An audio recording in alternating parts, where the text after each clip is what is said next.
أعوذ بالله من الشيطان الرجيم بسم الله الرحمن الرحيم الحمد لله على نعمائه وآلائه والصلاة والسلام على سيدنا محمد وعلى آله وصحابته ومن اتبعهم بإحسان إلى يوم الدين اللهم علمنا ما ينفعنا وانفعنا بما علمتنا واجعلنا من الراشدين آمين أما بعد فقال المصنف رحمه الله تعالى في كتاب الإجارة قال ولا تجوز الإجارة على الطاعات كالحج والأذان والإمامة وتعليم القرآن والفقه Endi bu yerda qanda ishlarda adam yallasa, adam kiralasa bo'ladi degan masala ustida to'xtalmoqchi.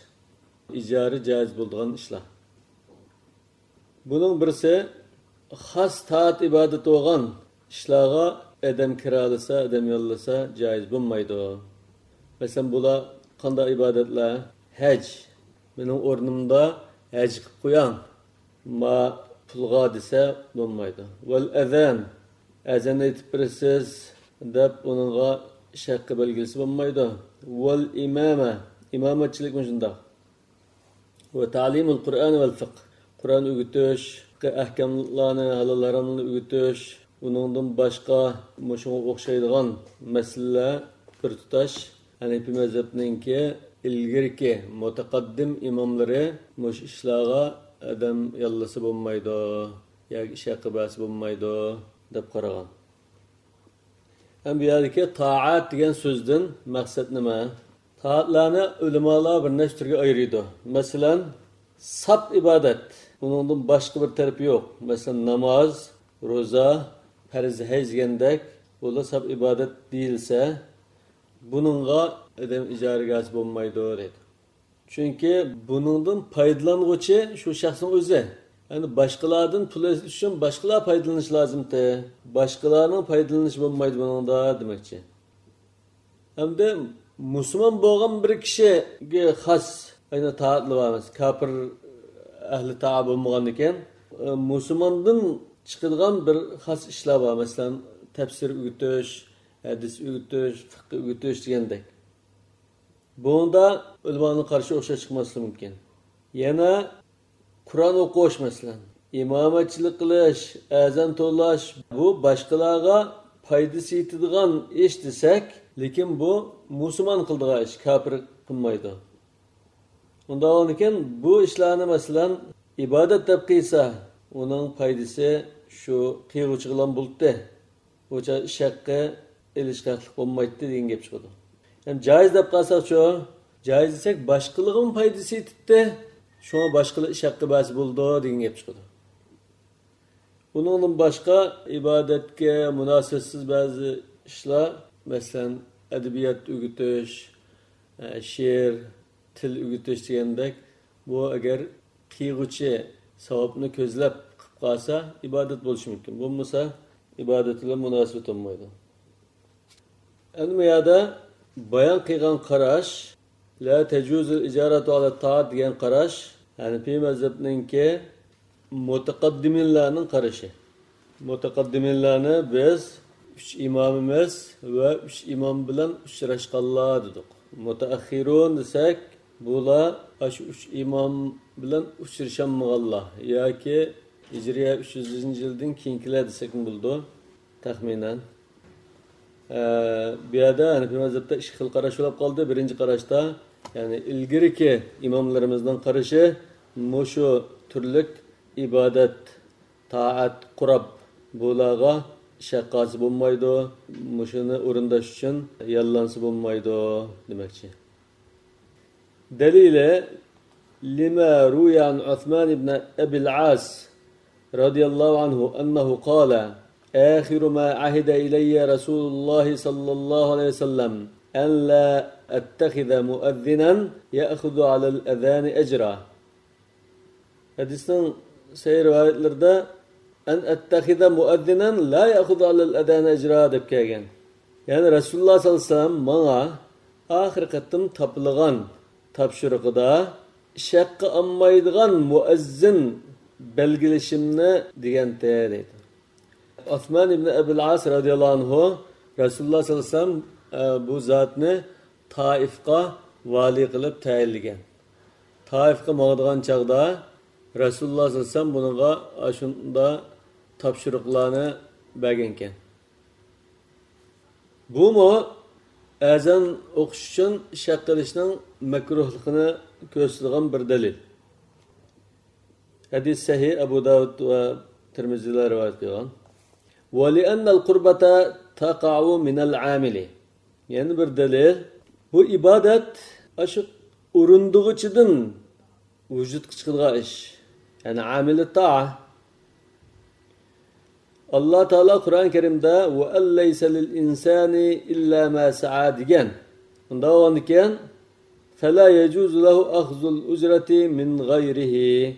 Başkalardan şakkasa bulmaydı. Yani bir ayette men amile salihan feli nefsih. Bu kıygan işi üz üçün dedi. Bunda olan iken başkalardan ma işte sen kıppadım dep hak alanmaydı. Kes savmi ve salah. Mesela roz tuttu, sevabı özü erişti. Namaz okudu, sevabı özü erişti. Geldiğinden sakıt kıldı. Başkalarından ne için aktalap kılalaydı o? Aktalap kılanmaydı.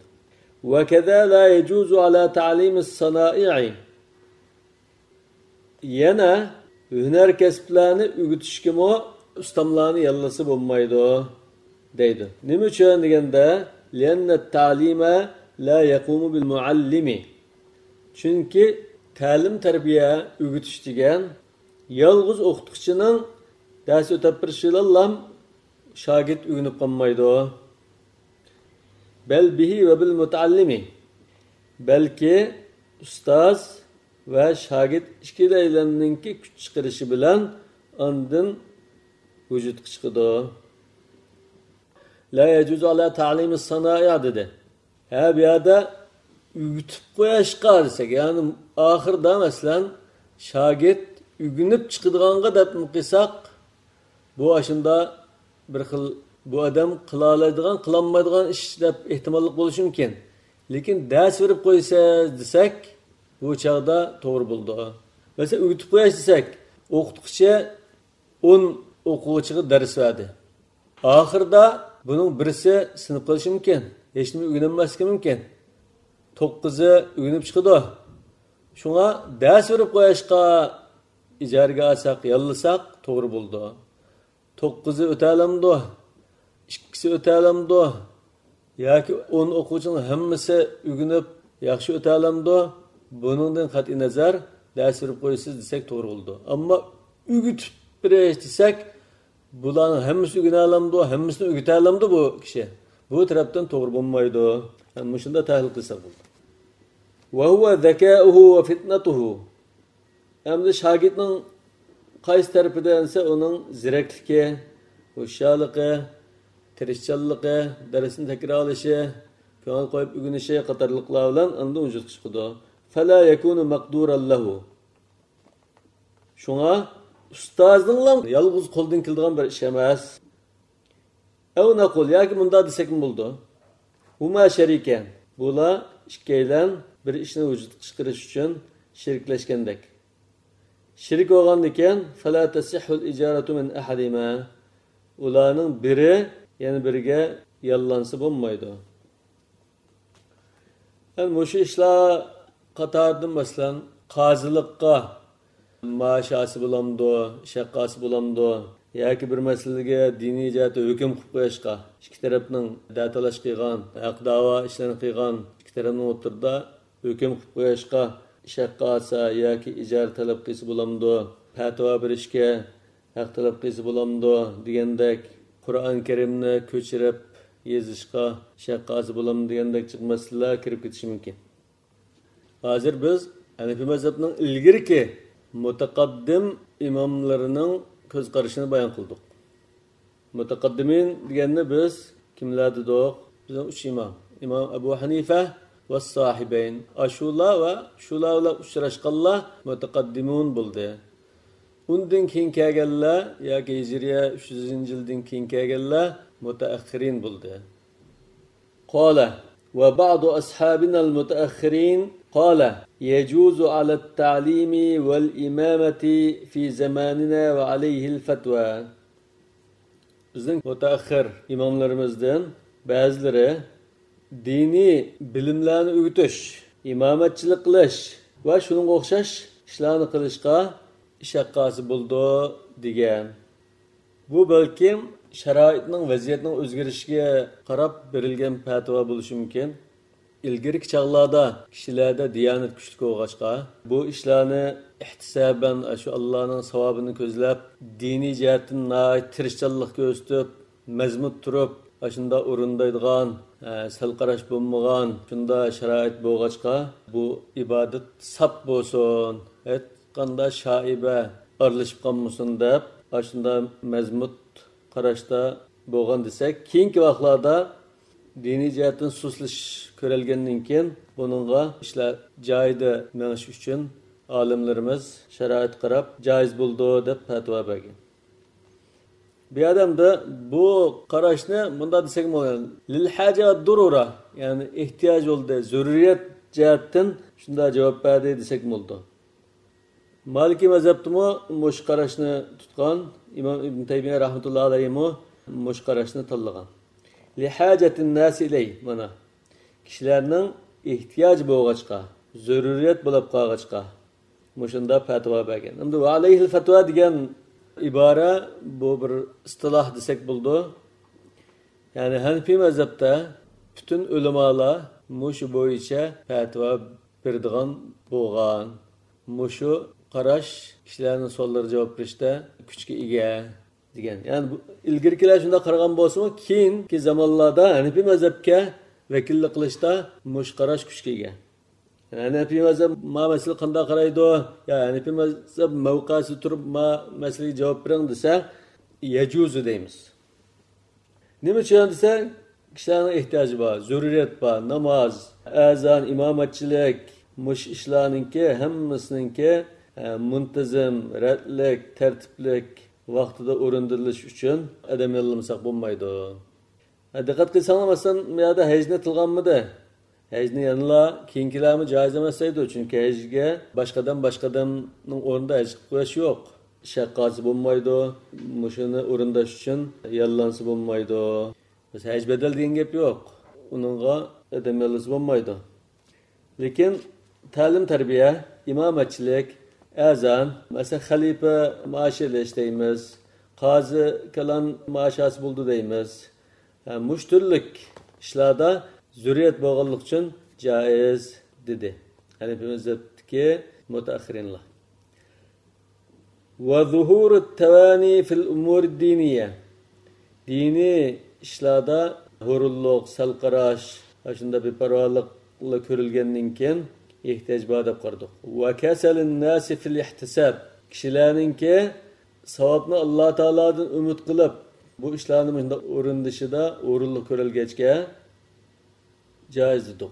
Falaw imtana'al jawazu yadi'u hifzul Qur'an. Agar joiz bo'lmaydi deyilsa, bu chaqda Qur'on Karimni yodlash, dillarda saqlash zoya bo'lib ketib, qarilar az chiqishi mumkin. Bunda ahvollar ko'rilib qoladi.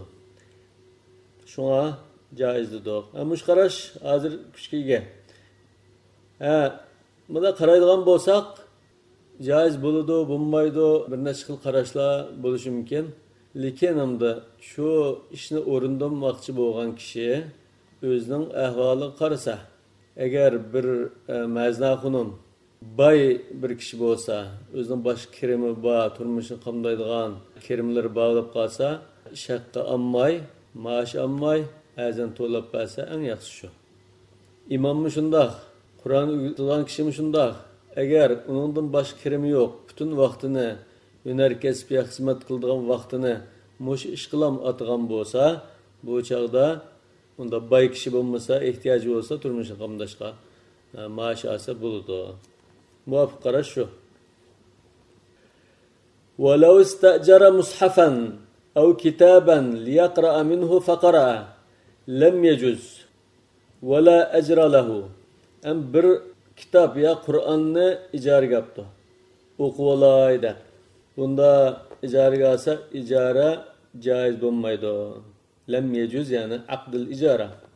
Ve la ecra lahu. Onunla deyişke iş hakkımı verilmeydi.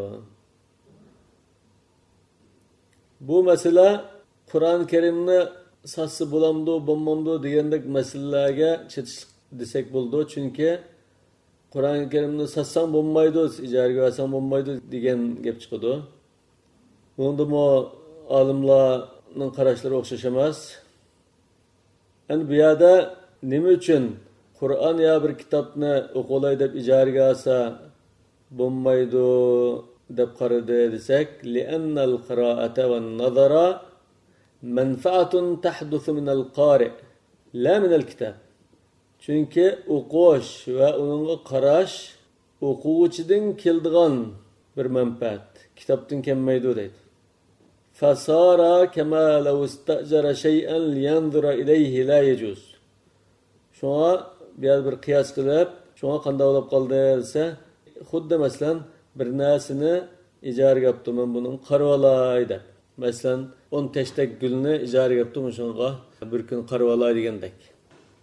Caiz bo'lmaydi deydi.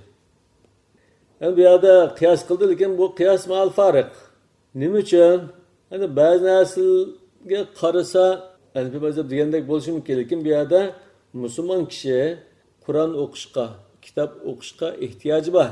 Ehtiyoji bo'lgandan keyin uni ijaraga olsa bo'ladi deymiz. Bundan boshqa yana yuqorgi masalalarga chetishlardan Qur'on o'qishga adam yollansa bo'lmaydi deydi olimlar. Masalan bir o'lim bo'ldi, meyit uchun Qur'on o'qib berishga adam yollasa bo'lmaydi. Hozir bulavut qarshilmasa, qarimlarni taklif qilsa, o'qib bersa, yani shu bir narsa qo'yish mumkin. Bu moshunda endi urf-odat jihatdan desak, yollagandek bir ish bo'ldi. Yoki shartlashmadi desak, hadiyasi bo'lishi mumkin. Mushundaroq ishlandi. Endi biz yuqorqi masalalarda delillarga cho'kib kirib ketmadik. Çünkü bunu da her kitapның delilleri, ayet hadisler var. Mesela Kur'an öğütüşke, akılış meselesi, talaş tartış deliller. Bize şu tefsilatı kırmayalım. Ötep kettik dersimizin davamlaştırıp bana verirler. Biz cık meselelerde aynı tefsili toxtalgan. Örnek bolsun deb. Çoğunqırlap iznindğalla şu burunqi örnek şekilde ilip bağım meselelerge qiyas qilib, çoğunqırlap izni vasanı buldu. Lekin bu mezatның qarışını muş kitap kelgen boyunca ixcham bayan qilib qo'ygan bulduk. Qala ولا تجوز على المعاصي كالغناء والنوح ونحوهما. Bu mu icare qanda işladi caiz olmaydı. Qanda işladi icarega ağıl olmaydı, adam yallığı olmaydı degan mesele chetishlar. İkinci türü la tecuzu alal maasi. Günah masiyet, şeriat çekilgen işlarga adam yallısı olmaydı. Bu işler qanday işlar? Kel gina mesela.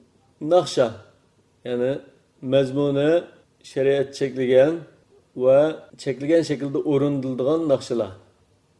Ve nevh matem üçün jığlap birdiğanlar. Burun aşında jığlap birdiğanlarını yıllarda işler baki. Adir ma Xitoylimi bo'lishi mumkin. Va nahvihima va shunun o'xshash ishlar. Masalan, ma beguna bir odamni o'tirib birang, ma odamning putqonini chiqib urib birang, yoki maharaqni falaniyaga to'shib birang, yo ma jazoni hujjatini yezib birang, guvoch bo'lib birang degandek mushunda ishlarga ijaraga olsa, odam yollasa, shaqqa basi bo'lmaydi. Agar bunday qilib qolsa, har ikki taraf gunohkor bo'ladi. Bunun derhal tavba qilib beniş lazım. Nima uchun caiz olmaydi desa, li'annaha yani şu ma'siyatlar la tustahaqqu bil aqd. İcar to'xtami orqali mubah bo'lib qolmaydi. Birisi buni alolaydigan, foydalanadigan bo'lmaydi. Chunki bu ma'siyat.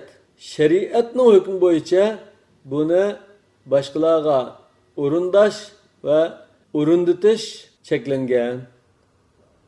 Şu çere çeklengen narsini biz ikki taraf razılaştık. Şunda pütüşken toq, her işkeyler razı dep alanmaydı, birenmaydı, bu to'xtamni qilolmaydi. Qala va la ala asbit taysi. Yana ijar to'xtamni qilsa bo'lmaydigan ishlarning birisi qo'chqonni chaptirish uchun ijaraga bo'lmaydi. Asb degan shu manisi desak, qo'chqonning manisiga, ya'ni chaptirishga ijaraga bo'lmaydi. Linahihi sallallohu alayhi vasallam an zalik. Payg'ambar sallallohu alayhi vasallam buni cheklagan bo'lg'achqa. Asbitdays degan bu ibora bilan kelgan hadis ojiz bo'lishi mumkin, lekin Sahih Buxoriyda asbil fahl deb kelgan. Asbil fahl yoki dirabil fahl degandek iboralar bilan hadislar bor. Ya'ni shu erkak hayvonni chaptirish uchun ijaraga bo'lmaydi yoki ijara to'xtami qilsa bo'lmaydi. Ham bu yerda chaptirishdi va huwa ayyastajirat taysa liyanzu ala ghanami. Bu nimada iborat deb izohlabdi. Ya'ni asbit tays degan qo'chqoni sog'liq qo'ylarga chaptirish uchun ijaraga olish. Va yadkhulu fihi kullu fahlin kal hisani wal himari va ghayrihima. Mushi doiraga har qanday erkak hayvonni chaptirish uchun ijaraga olish kirib ketadi. Masalan, at, eshak, kala masalan hammasi. Nima uchun? Illat nima? Bu yerda g'arar bor.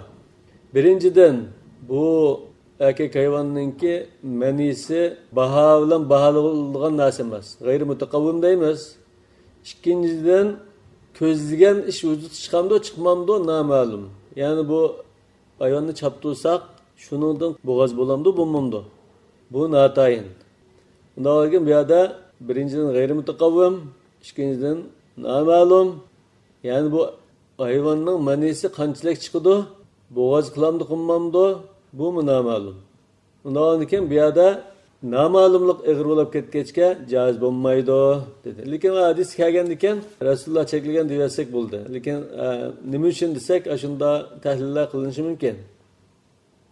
Amman nazwu bighayri ajrin la ba'sa bihi. Amma shaqamay chaptirib bersa, bu chaqda mayli. Va akhdhul ajri alayhi haram. Unga shaqqasi haram bo'ladi. Lekin qo'chqoning yoki erkak hayvonning egasiga shaqi deyishmay, shu ish bo'lgandan keyin shuncha hadiya vasi bo'ladi deb ruxsat qiladi ular. Hozir ham bu hayvonlarni bunda amaliy chaptirish ishimi bo'ladi, lekin ko'pincha bo'doqchilik rayonlarida mal doktori o'kul orqali, shpris orqali bo'g'az qiladigan ishlar bor. Buning ama shu kishi bo'g'az qilib beraman deb manchi kallini bo'g'az qilib berishga demay, man soat ishlab berma. Bunun neticesi bo'g'az bo'lishidan qat'iy nazar deb, shunda soatlab ishlab bersa, manchi kalga o'kul urib berma deb shaqqasi bo'ldi. Bo'g'az qilib beraman deb kapolat qilmandanim qilsa, bu chog'da noma'lumlik tarafi bo'lishi mumkin. Qala va tajuzu ujratul hajjami.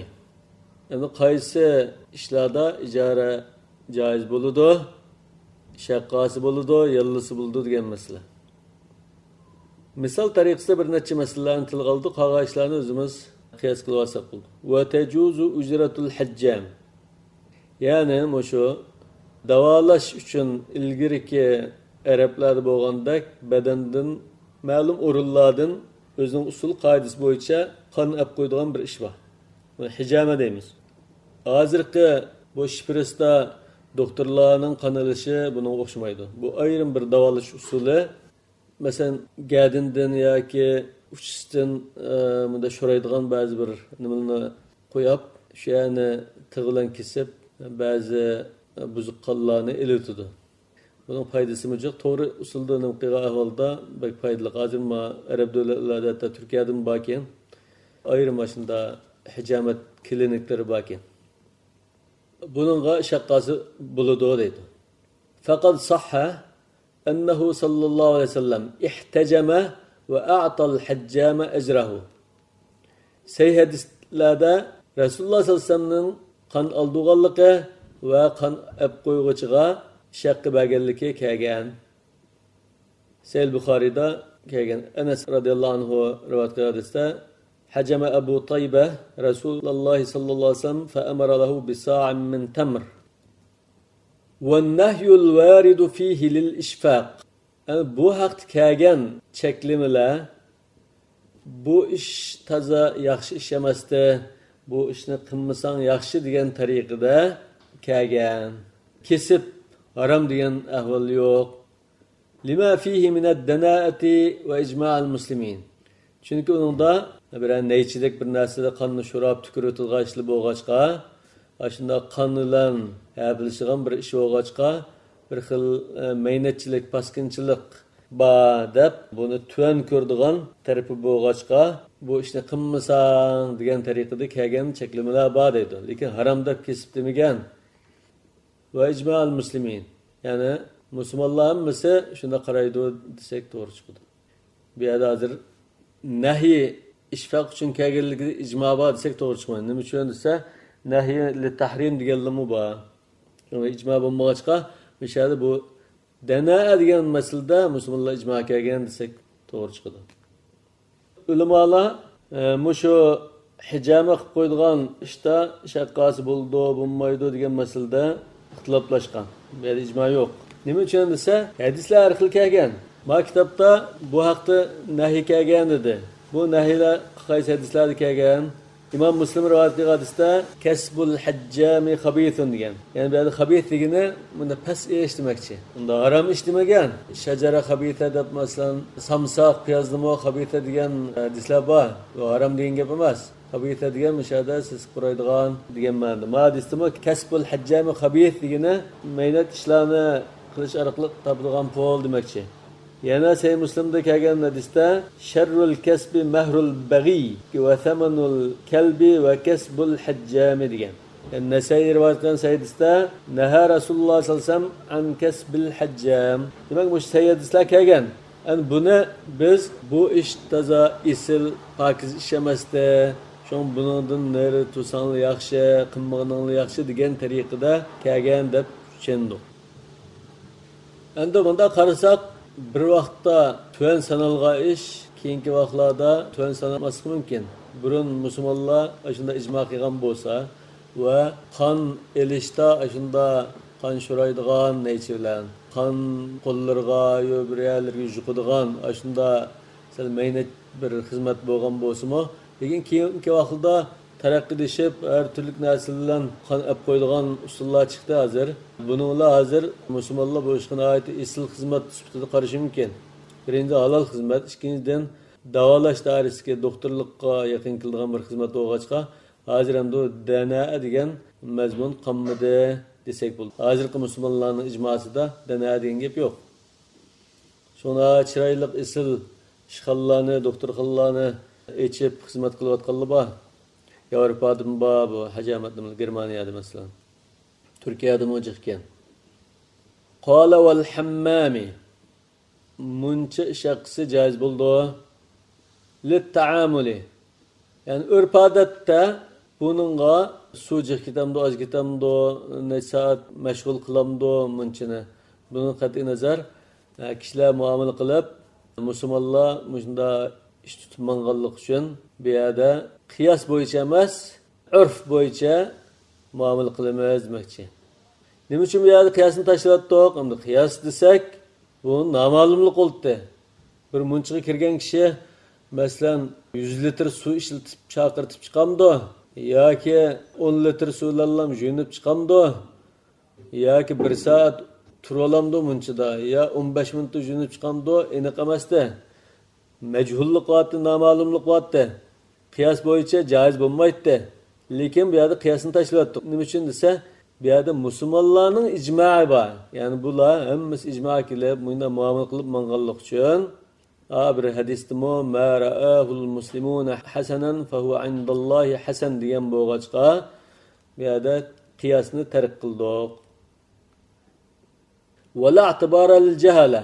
Ya'ni jahalatul muddah ve cehaletul mal mustamal. Muşunu hesap kalmadık. Ma istilahil muslimin, ma ittifakul muslimin ve icma'ul muslimin. İstilah mesela ittifak manada icma' ma vücudu icma'ul muslimin demek. قال ومن استأجر دابة ليحمل عليها طعاما بقفيز منه فهو فاسد. Bu pütüşken işten kilip çıkıdığan bir mahsulunun bir kısmını icari berişke pütüşten ibaret iş. Bir ulağını ya bir maşinini icari kaldı. Liyahmil aleyha ta'aman. Onda açlık ötkeşke. Buğday, konak degandek açlıklarını ötkeşke icari kaldı. Lekin nima bermoqchi onun qarshi shaqqi nima, kira nima desa biqafizin minhu. Ashu mashinda ya ulag'da yotkigan ashliqdan bir qafiz kirasiga bermoqchi. Bunda bo'lib qolsa fa huwa fasidun. Bu ijara fasida bo'lib ketadi. Mesela 100 çarek buğday to'shib, ashaga opirib bersalar, men mushun bir charekini berma degandek. Bu mesele, danlık mesele, kafiz-i tahhan meselesi. Nim için fasid olarak gitti dese, لِأَنَّهُ جَعَلَ الْأَجْرَ بَعْدَمَا يَخْرُجُ مِنْ عَمَلِهِ. Çünkü bir yerde kira, aş kıtpagen iştin kilip çıkıdığın nesinin bir kısmı bulup kaldı deydi. Bunda boğanken, el-isticaru bi ba'dil haric boğaçka, fasara ke kafiz-i tahhan. Şundan bu kafiz-i tahhan meselesiga o'xshash bo'ldi. Shuni qiyos qilamiz deydi. Yani kafiz-i tahhan degan nima? Kafiz degan so'z bu bir kemchan. Bu kemchanda masalan 12 sa' buğday sig'di desak, 40 litr suv siqqandek bir kemchan. 30 kilodek narsa sig'ishi mumkin. Tahhan tugmanchi. Tugmanga bir tag'a buğdayni opirib berib, un tatib bering, buningdan chiqqan undan bir charekni sizga ish haqqi berma desa to'g'ri bo'lmaydi degan mazmunda hadislar kelgan. Hozir bir ulag'ni ya mashina kira qilib bir narsa to'shgan bo'lsak, shu to'shgan narsadan bir qismini berman desak, mushu qafiz tahhan masalasiga o'xshash bo'lib qoldi. Shu jihatdan bo'lmaydi. Ya'ni bu yerda aqd fasid bo'ldi deydi. وقد نهى النبي صلى الله عليه وسلم عن قفيز الطحان. Rasulullah sallallahu aleyhi ve sellem tügmençinin şakkiga berilgan bir qafiz shakkidan chekligan. Bu vaqtda hadislar kelgan. Nuhiya an asabil fahli va an qafiz at-tahhan degandek. Bu hadis kelgan dedik. Bu kitobning ostida isnaduhu daif debdi. Nima uchun desa Hisham Abu Kulayb müşü ravi aciz. İbn Hibban'dan başkalar tevsik kılmağan depti. Emniyette bu hadis bir grup ulemalar sahih degen, bir grup aciz degen. İmam İbn Taymiye taha tokulma mavdu batıl hadis degen. Bunda hadis alimleri ihtilaf bulab qalgan ahval bar.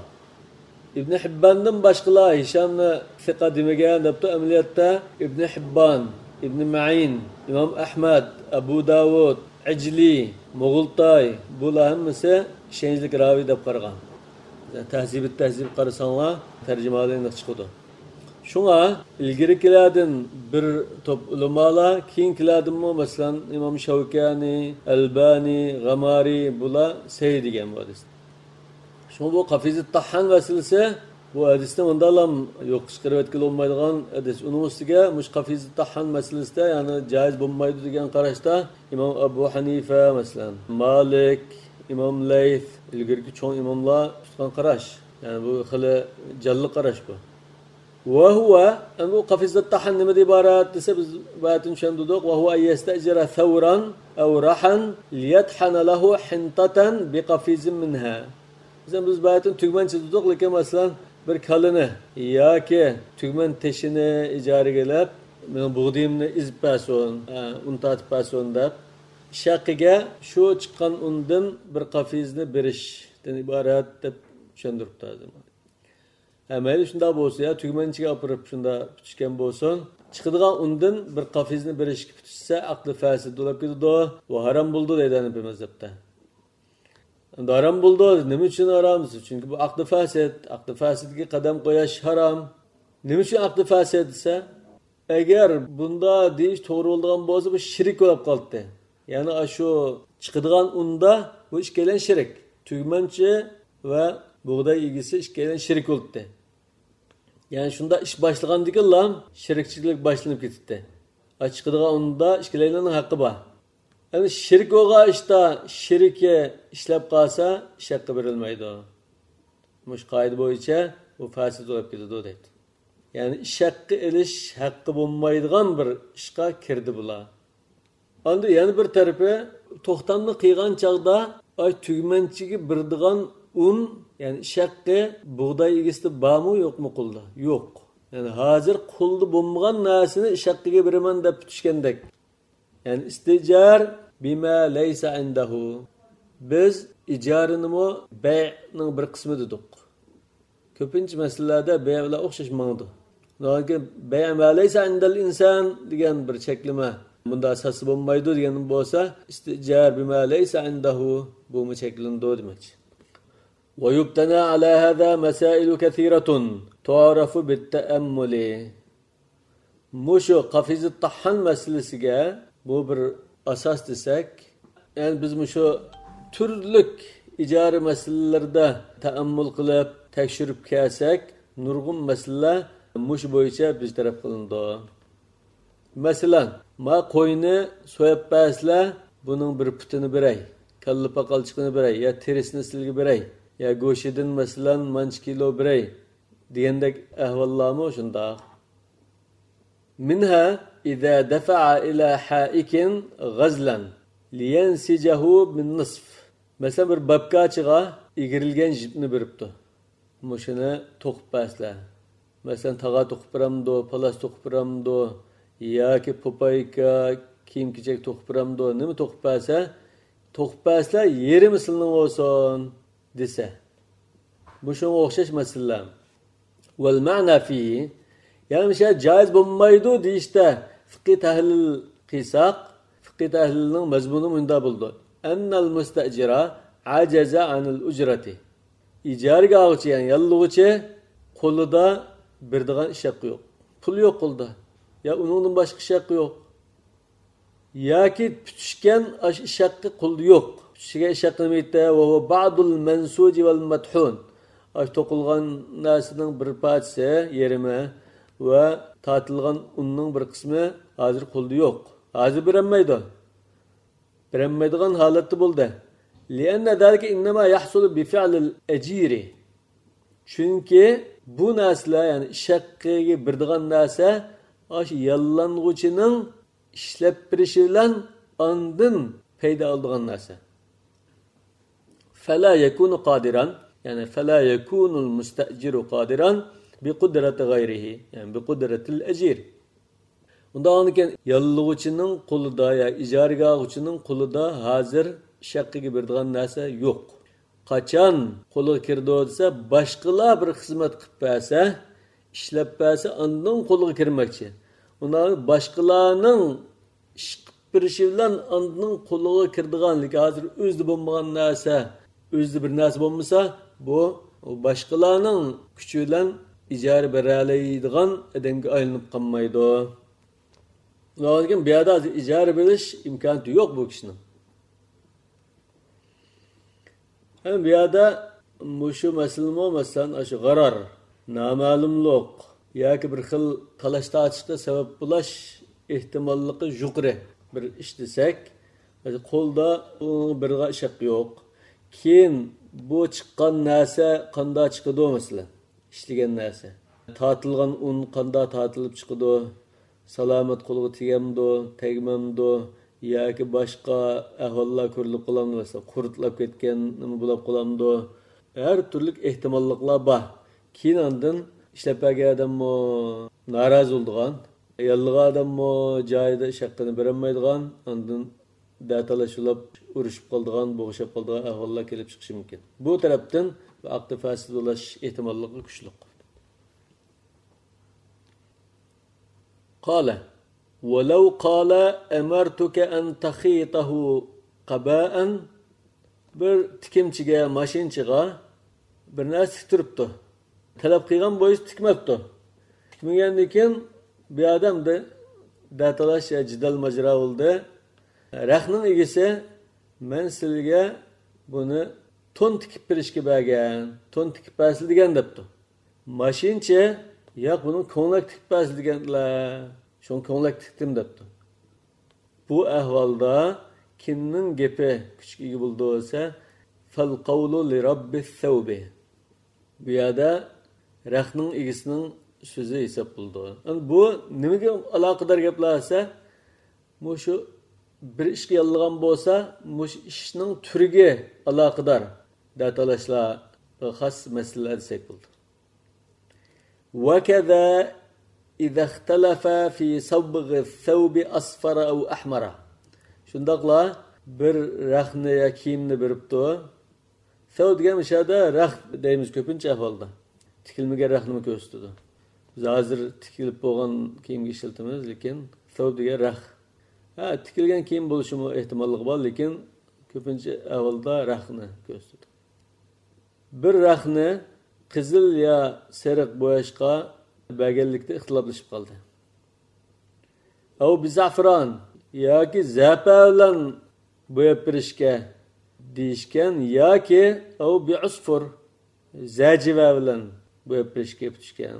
Za'fronning to'y ko'nlaklarini za'fron bilan bo'yash batburum.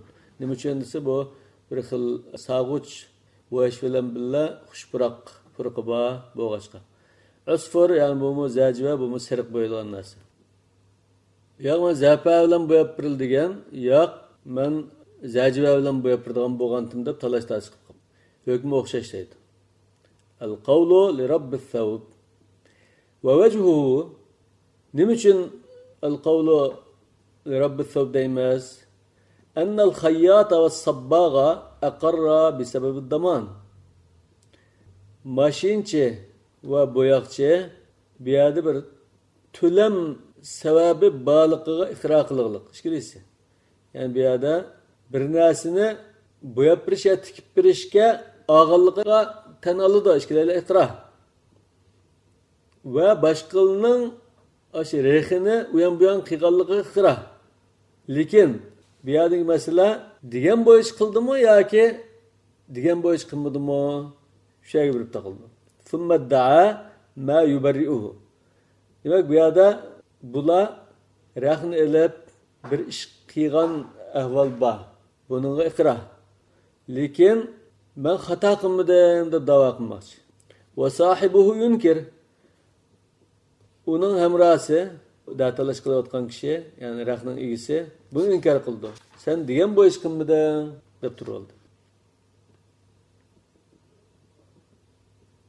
وَلِأَنَّ الْإِذْنَ يُسْتَفَادُ مِنْ جِهَةِ رَبِّ الثَّوْبِ.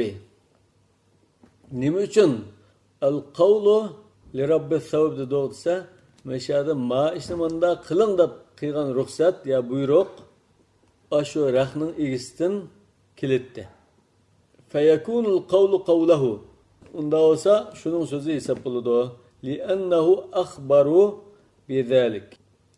Chunki u, ya'ni rahning egisi nima bo'yitish, nima tiktirish ishini eng yaxshi bildigan odam. Masalan, o mashinchi nurg'un odamning kiyimini tikishimizda qo'chilib ketgan, aralashtirib ketgan bo'lsa, palani manda tikib berang deb unutib qilib nima qilish mumkin?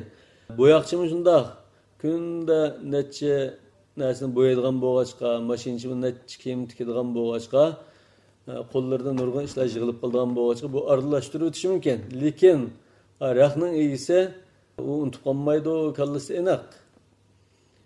Shu eng yaxshi bildigan shu. Shuning so'zi hisob bo'ldi dedi. Va yuhallafu. Rahning egisi qasam qilib berishi lozim. Qasam qildirildi. Li'annahu, nima uchun qasam qildi? Bu yerda bu bir narsani da'vo qildi. Men manda buyurgandim deb da'vo qildi. Li'annahu law aqarra lazimahu. Nima uchun desa, agar men rasmanda tikishga, manda bo'yashga degandim, shu qilingan shaklda qilinishini degandim deb iqro qilib qolsa, bu ashuni kelib chiqqan natijani ustiga olish lozim. Ya'ni bo'yoqchi qanday bo'ygan bo'lsa, mashinchi qanday tikkan bo'lsa, shuni ko'tarib ketish lozim. feyuhallafu lihtimalin nukul. Qasam qildırımız degan chaqda qasam qilmay turilish ehtimoli bo'lg'achqa Allohdan qo'rqsa qasam qilmay turoladi. Shuning bilan bu yerda men unda buyurmagandim deb inkor qiluvchi bo'lg'achqa vel yemin ala men ankar degan tariqada men unda buyurmadim deb mashinchi va bo'yoqchining qilgan davosini inkor qiluvchi bo'lg'achqa qasam qildirildi. Lihtimalin nukul. Çünkü bu qasam qilmay turilib gadan kelishi ehtimoli bor. Qala fa iza halafa fal khayyatu daminun. Rahning egisi qasam qilib qolsa, mashinchi va bo'yoqchi to'laydi. To'lam keldi. Bu ikkisiga. Va ma'nahu, yani bu yerda to'lam keldi. Bu to'lam keldi deganning ma'nosi nimani to'laydi desa, insha'a dammanahu thawb. Xolisa ashu oq rahni bergan bo'lsa, bo'yoqchiga yoki bir rahni bergan bo'lsa tikimchiga, ashu rahning ishlanmagan, kesilmagan holatidagi qimmatini to'laydi. Ya bozordan o'qishni appasin bo'ldi, yoki nech pullik rahda manch pul. Shuning pulini to'laydi. Xolisa ashrahning pulini to'ltidi. Va insha akhadahu va atahu ajra mithli. Xolisa buni tikib bo'lablar, bo'yab bo'lablar bo'pti. Kiyitay deb mashinchi yoki bo'yoqchiga odatdagi shaqqini berdi. Bu yerda nima uchun ajril misli bo'ldi? Tutishgan baho bo'lmadi. Musamma olmay ajril misli bo'ldi desa, chunki bu hunavan kasb aş ishni degan bo'yicha, rahning is degan bo'yicha o'rindigan chaqda aş deyishgan shaqqini oldigan bo'lgan. Amlet hozir deyishgan ish vujudga chiqdimi, chiqmadi. Chiqmagandan keyin ajril misliga o'tkilib ketadi. Aw ma zada sabghu fi rivoya. İmam Muhammed rahimahullohdan kelgan bir rivoyatda shu bo'yoq yoki tikish desak bo'ldi, tikimchining masalasida.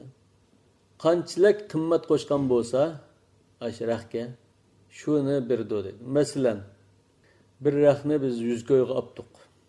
100 ko'yga olgandan keyin buni qizil bo'yatmoqchi etdik, buni sariq bo'yab qopdi.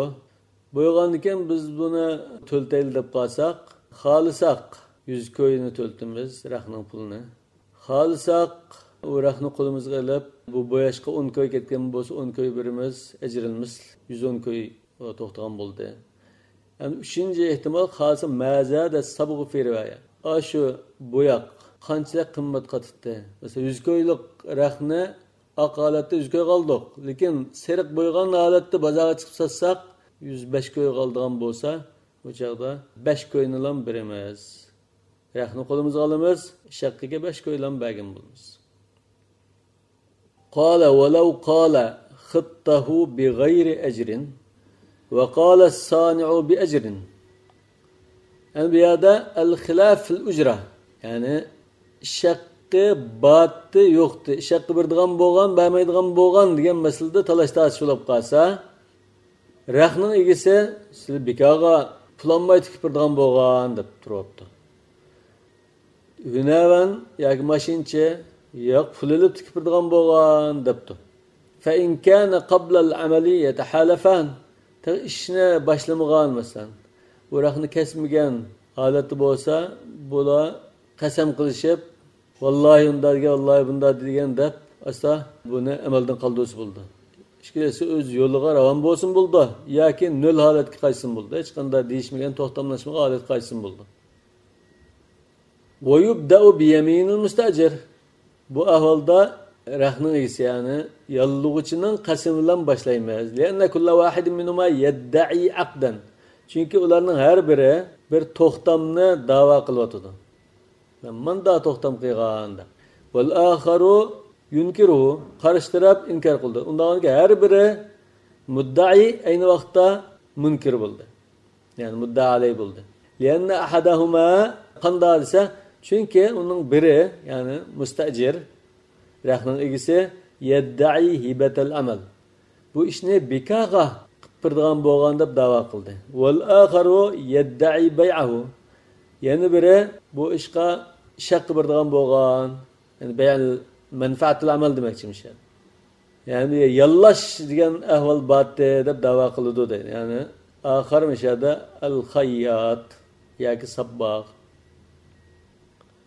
Ve in kana ba'dal amal, yani onu tikib bo'lgandan keyin shaqqini ba'zilar shaqqi deyishmagan to bekor tikib turgan bo'lganlar deb talash-tash qilgan bo'lsa, fal qawlu li sahibi thawbi.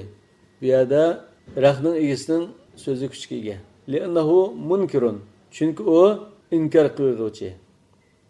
Li'annahu la qima lil amali bidun al aqd. Chunki to'xtam bo'lmasa bu ishning qimmatini bekitib olmaydi. Manchi pul deyishga olmaydi. To'xtam bormi desa bor. Yani to'xtam buningda asos. To'xtamsiz shaqqa manchi pul digili bo'lmaydi. Yani bu raqisi to'xtamni inkor qilyapti. Va hada qawlu Abi Hanifa. Bu İmam Abu Hanifa rahmetullahi alayhining qarashi. Yani al-qawlu li sahibi thawb degan qarash. Ve zekara Abu Layth Samarqandi rahimahullah anhu İmam Abu Hanifa rahmetullahi alayhi'nin bir rivayetini bayan qildi deydi. İkinci bir rivayet. Fil uyun. Yani uyunul mesail de kitaba İmam Abu Layth Samarqandi'nin. Bu 375. yılı Belx'ta vafat olgan Orta Asiyalik alim. Özü Samarqandlik lekin Belx'ta vafat olgan. Bunun tercümanını biz burun bayan qilib bo'lishimiz kerak. İn kanatil khayatatu hirfatahu, yani İmam Abu Hanife rahmetullahi aleyhin İmam Abu Layth Samarqandi bayan qilgan ikinci bir rivayette İmam Abu Hanife bunda deydi. İn kanatil khayatatu hirfatahu. Eğer aşı tikimchilik bunun hunar kasbi bo'lsa, shu hunarni qilayotgan bir kishi bo'lsa, falahu ajru mislihi. Bu chaqda bu datalash bo'lgan ahvolda buningga odatdagi shunchilik bir kiyimni tikkanning shaqqini beramiz. Amalan bil urf. Çünkü bir yerda bu kishi odatlangan, kasb qilgan bir hunar bor. Undan keyin mishada urf odatning kuchi bilan bu kishi odatda hamma odamga pul ilib tikib berdi. Bu talashayotgan kishining rexini pul ilib tikib berishga deyishiglik deb mushunda ayrıymiz debdi. Ve illa fala ajra lahu. Eğer tikimchilikni ne qilmagan bir kishi bo'lib qolsa, masalan bir mashinchi burun hunar qilgan bo'lsa, hozir do'kon ochmabdi, hunar qilmabdi, lekin birisining bir kiyimini tikib bergan bo'lsa, o'sha shak bo'lmaydi. Chunki bu yerda islom kiyimini bir tikib beray degan tariqada hadiya sifatida tikib bergan deb hisoblaymiz. Lima bayyana lil urf, amalan bil urf. وقال أبو يوسف رحمه الله أبو يوسف رحمة الله عليه من ضغطته لا أجر له إلا أن يكون معامله فيكون له الأجر جريا على عادتهما.